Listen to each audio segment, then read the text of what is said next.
Most children are afraid of being bad, but you were afraid of being anything else. You didn't grow up, you performed.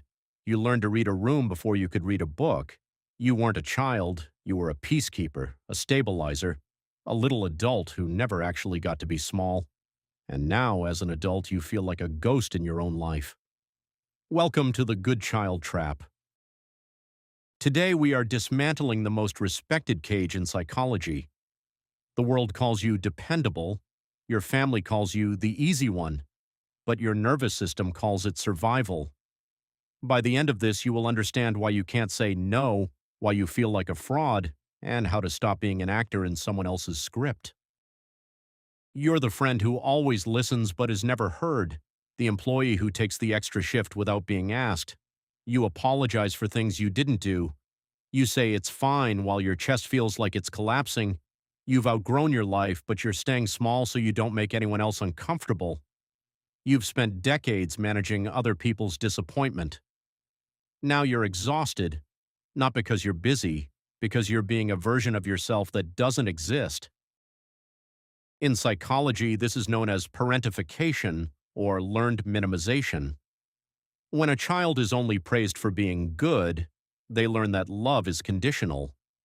You didn't learn self-acceptance, you learned positioning. Your worth became tied to your utility. If you weren't helpful, were you even there? This created an invisible social clock in your head, a set of milestones you have to hit to stay acceptable. Your brain entered a state of low-grade threat. You became hyper-aware of micro-expressions. A shift in tone felt like a disaster. You became a meaning-making machine that always blamed itself. Imagine a woman named Sarah. Sarah was the stable sibling. Her parents were overwhelmed, so Sarah stayed quiet.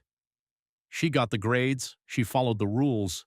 She was the one who would be fine. 20 years later, Sarah has a great job and a perfect house, but she feels hollow. She's never made a choice based on what she wanted. She only made choices based on what was right. When she finally considers quitting her career to do something she loves, she feels like she's betraying her entire family. She isn't afraid of failure. She's afraid of no longer being the good one. How do you break the trap? It requires a psychological reframe. Step 1. Locate the internalized timeline. Identify which goals are yours and which were absorbed from your family. Step 2. Practice managed disappointment. Start saying no to small things. Watch the world not end. Step 3. Separate pace from purpose. Your value is not tied to how fast you move or how much you produce. Step 4. Grieve the unlived version. You have to mourn the child who never got to be messy. Step 5. Trust your internal signal. Stop asking, "Is this impressive?" and start asking, "Is this honest?"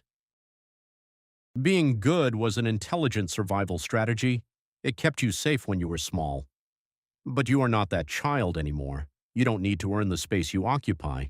Your presence is not a burden. You have a right to be difficult. You have a right to be seen without performing. The past was a teacher, but it is no longer your judge. The good child. Trap is hard to leave because the bars are made of praise, but there is a deeper level to this. Even if you start saying no, you might notice a strange silence starting to form. A silence that feels heavier than the noise you left behind. Why do some people disappear entirely when they start to heal? We'll explore the dark side of going ghost in the next video. Click here to see if your silence is peace or something else.